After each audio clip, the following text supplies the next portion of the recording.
Hello and welcome to the Toffee Blues, your source for all things Everton, and welcome to a quick little video about some comments made by David Moyes and James Garner about James Garner's potential chance to play for England next summer at the 2026 World Cup.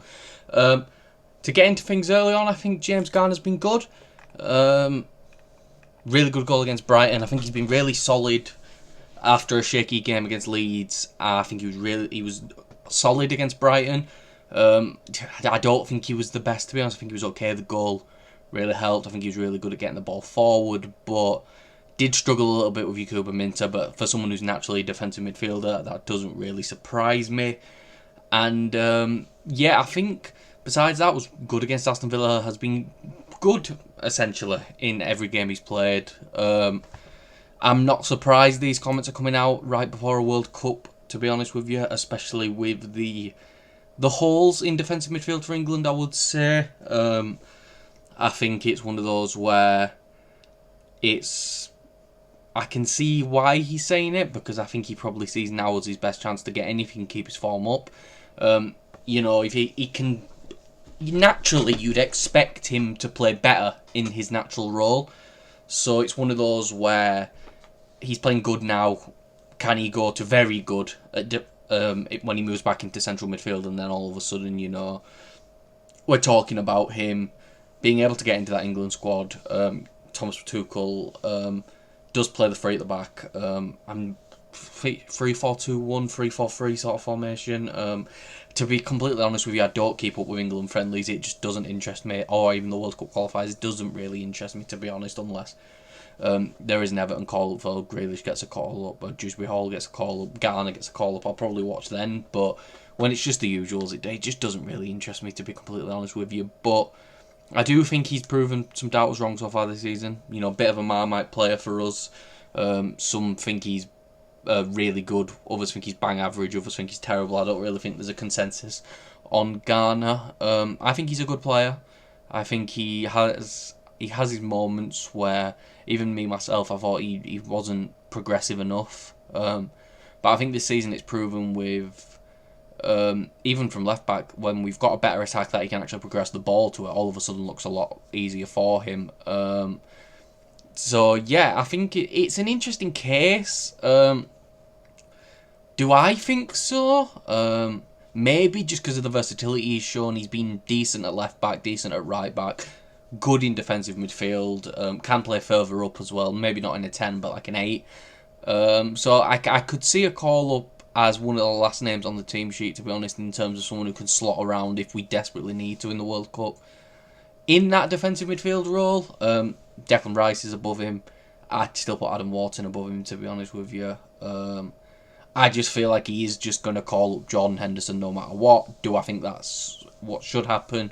No. If Joe Bellingham has a good season for Dortmund, he's gonna get called up. His brother's practically the star of the team.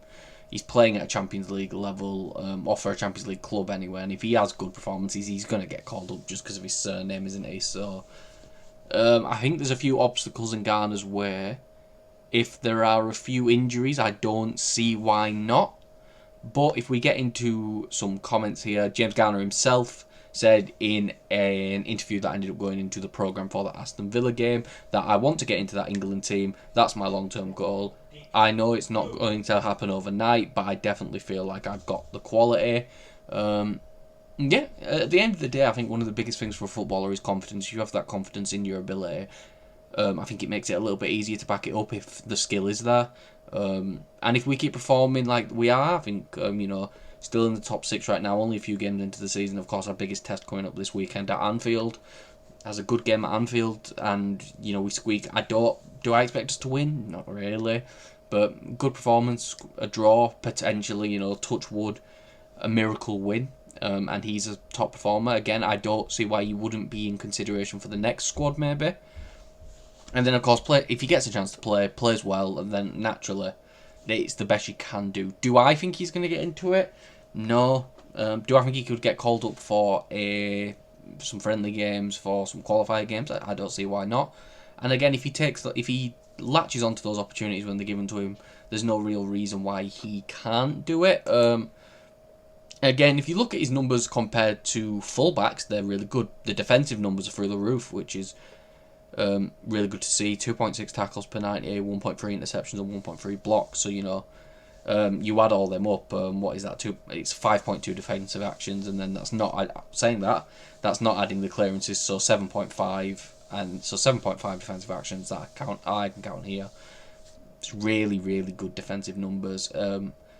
Is he a sitter though, which I feel like is what England desperately need, since they're going to want to get Declan Rice forward and with the three at the back? Is he going to play in a 2 in midfield potentially, in a 3-4-3? I don't necessarily think so, to be honest with you. But again, with circumstances, I don't see why it's not potential. But I still think there's a few names above him in the pecking order. But I think he's been very good for us this season. Relative to what's been expected of him, I'd say. I think he's just been good generally, but being forced to play out at fullback and doing a decent job. Again, this is the best you can ask for him. We don't expect him to play like a world class fullback. He's playing decent there. Naturally, you expect him to play even better in his preferred role. So we'll have to see when Mikalenko's back and when he actually gets a run in defensive midfield compared to being plopped all over the place. But a manager like Thomas Tuchel might look at that versatility and go, I need something like that in my squad, even if he doesn't play a game, as someone who can, if worse comes to worse, someone who can slot in a little bit of everywhere and is tactically flexible, which I do think Garner is.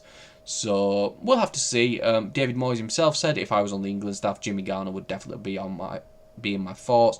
Naturally, Moyes is going to say that. He's the Everton manager. He wants this place to be confident. But also, I don't think those comments are completely unjustified. I do think he's maybe a name more on the periphery.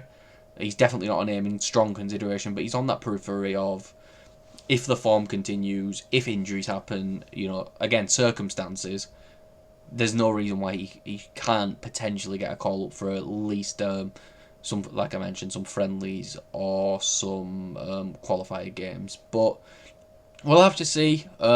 Hopefully he can only strengthen his case throughout the season, because that means he's going to be playing better for us, which means we're going to be playing better.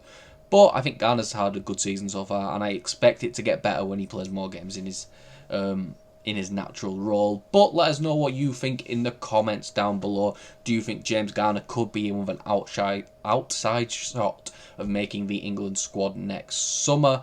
Please follow us on Twitter at Everton Newsfeed and follow myself on Twitter at Callum Branham3.